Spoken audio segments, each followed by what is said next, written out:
రాజశేఖర రెడ్డి గారి కుటుంబమైన మీలో ప్రతి ఒక్కరికి వేదిక మీద ఉన్న ఇంతమంది పెద్ద పెద్ద నాయకులందరికీ సోనియా గాంధీ గారికి ప్రత్యేకంగా రాజశేఖర రెడ్డి గారి 75వ జయంతి సందర్భంగా లెటర్ ద్వారా మెసేజ్ పంపించారు. వారికి రాహుల్ గాంధీ గారికి వీడియో మెసేజ్ అదే పనిగా రాజశేఖర రెడ్డి గారి జయంతి సందర్భంగా ఈరోజు పొద్దున పంపించారు. వీరందరికీ హాజరైన మీ అందరికీ, హాజరు కాలేని రాజశేఖర రెడ్డి గారి ప్రతి అభిమానికి మీ రాజశేఖర రెడ్డి బిడ్డ శిరస్సు వంచి చేతులు జోడించి మనస్ఫూర్తిగా నమస్కరించుకుంటోంది.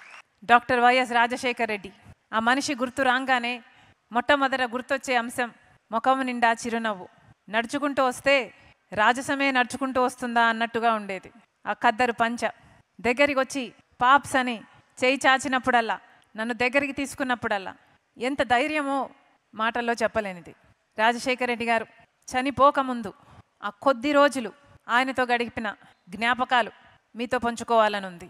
ఆ కొద్ది రోజులు ఆల్మోస్ట్ నాన్నని నేను కలిసిన ఆఖరిసారి కావచ్చు. ఆ రోజు కలిశాను. మరుసటి రోజు నేను బెంగళూరుకు వెళ్ళిపోవడం జరిగింది.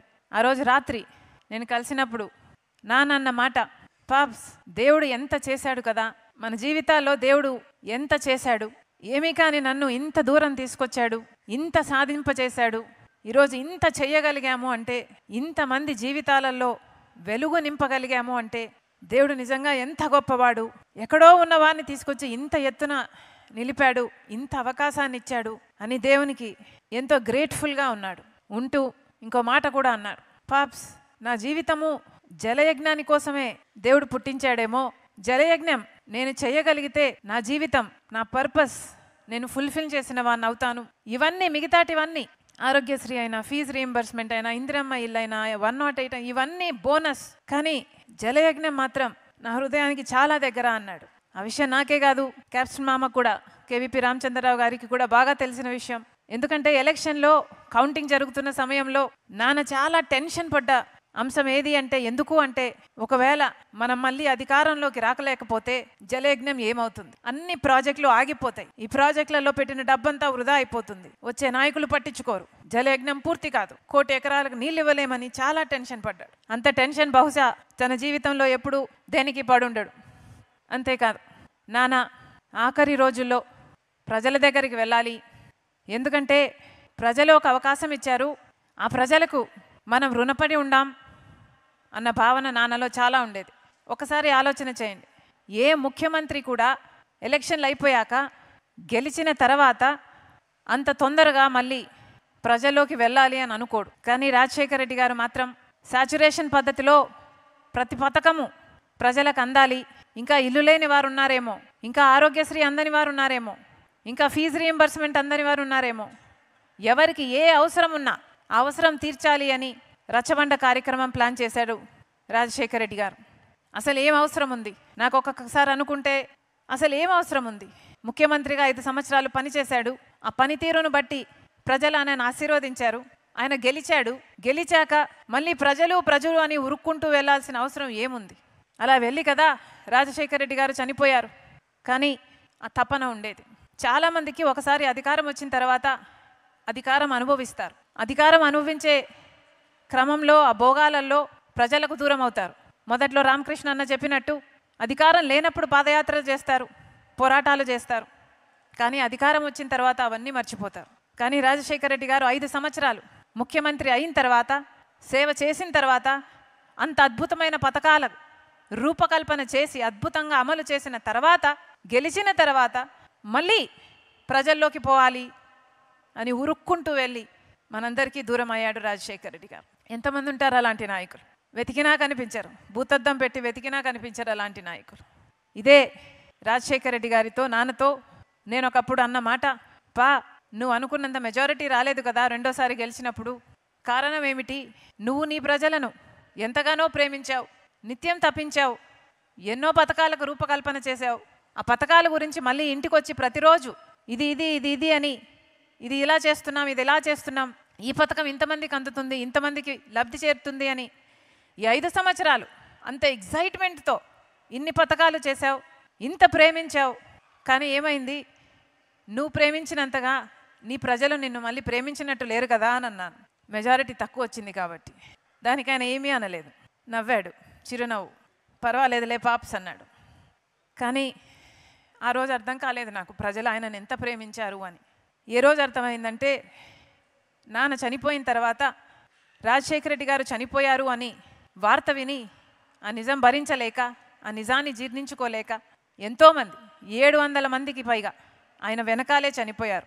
ఆ రోజు అర్థమైంది నాన్న తన ప్రజల్ని ఎంతగా ప్రేమించాడు, ప్రజలు కూడా తనని అంతగా ప్రేమించాడు అని. లేకపోతే నాన్న నన్ను ఎంతగానో ప్రేమించాడు, నేను నాన్నని ఎంతగానో ప్రేమించాను, అయినా నేనే బతికే ఉన్నా, మేమెలా బతుకున్నాం, అమ్మ నేను ఎలా బతుకున్నాం, కానీ ఇంతమంది చనిపోయారు, ఎంత గొప్ప ప్రేమ వాళ్ళది అని ఆ రోజు అర్థమైంది. ఇలాంటివి అంతేకాదు రాజశేఖర రెడ్డి గారు రాజకీయంగా చూసుకుంటే ఆఖరి రోజుల్లో కాంగ్రెస్ పార్టీ అధికారంలో ఉండాలి, కాంగ్రెస్ పార్టీ అయితేనే ఈ దేశానికి మంచిది అని పూర్తిగా విశ్వసించి పనిచేసినవాడు. కాంగ్రెస్ పార్టీలో ఉన్న నిబంధత అయితే ఏమి, కాంగ్రెస్ పార్టీలో అయితే ఉన్న వర్కింగ్ సిస్టమ్ అయితేనేమి, ఆ వర్కింగ్ సిస్టంలో వచ్చే హ్యూమిలిటీ అయితే ఏమి, ఆ హంబుల్నెస్ అయితేనేమి, ఇవన్నీ కాంగ్రెస్ పార్టీతోనే సాధ్యం. కాంగ్రెస్ పార్టీ అయితేనే ఇందిరమ్మ దగ్గర నుంచి, రాజీవ్ గాంధీ దగ్గర నుంచి ఎన్నో అద్భుతమైన పేదల కోసం, సంక్షేమం కోసం, అభివృద్ధి కోసం ఆలోచన చేసి దేశాన్ని పైకి తేగలదు అని పూర్తిగా విశ్వసించిన వ్యక్తి రాజశేఖర రెడ్డి గారు. అంతేకాదు అదే క్రమంలో అదే సమయంలో బీజేపీ పార్టీకి బద్ద వ్యతిరేకి రాజశేఖర రెడ్డి గారు.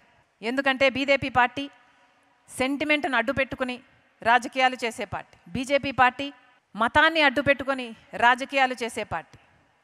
ఒక హిజాబ్ అయినా, ఒక పుల్వామా అయినా, గోద్రా అయినా, మణిపూర్ అయినా, రామ్ మందిర్ అయినా, ఏదైనా ఇదే బీజేపీకి తెలిసిన రాజకీయం.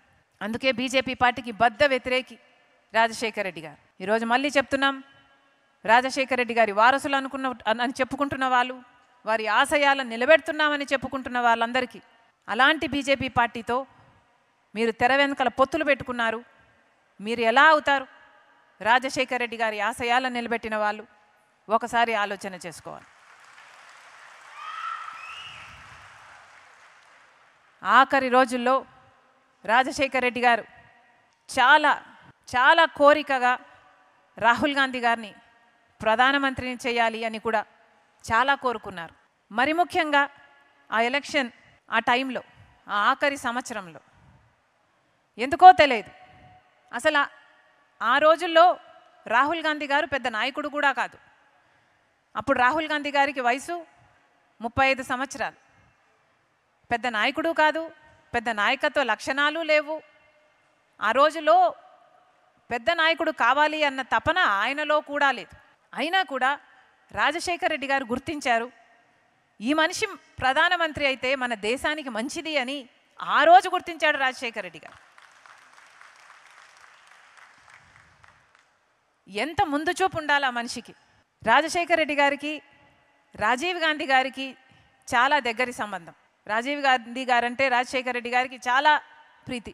ద పర్ఫెక్ట్ జెంటిల్మెన్ అనేవారు రాజీవ్ గాంధీ గారి గురించి. అలాంటి అంత జెంటిల్మెన్ కొడుకు కూడా తండ్రిలాగే ఉంటాడు, తండ్రిలాగే చేస్తాడు అని గమనించాడు. కాబట్టే రాజశేఖర రెడ్డి గారు మిగతా ఏ నాయకులు కూడా ఇక మాట్లాడకముందే, ఈ ప్రపోజల్ పెట్టకముందే రాహుల్ గాంధీ గారు ప్రధానమంత్రి కావాలి అని ఆ రోజు 15 సంవత్సరాల కింద చెప్పిన మాట రాజశేఖర రెడ్డి గారు. కానీ ఈరోజు చూస్తున్నాం మనం రాహుల్ గాంధీ గారు ఎంత గొప్ప నాయకుడు అయ్యాడు అని. నిజంగానే ఎంత మంచి మనసుంది, తన తండ్రిలాగానే ఎంత గొప్ప వ్యక్తిత్వం ఉంది అని ఈరోజు రాహుల్ గాంధీ గారిని చూస్తే అర్థమవుతుంది. ప్రేమను పంచాలని, సోదరభావాన్ని పెంచాలని రాహుల్ గాంధీ గారు పాదయాత్ర చేశారు. 7,000కు పైగా కిలోమీటర్లు పాదయాత్ర చేశారు. ఎంత గొప్ప విషయం.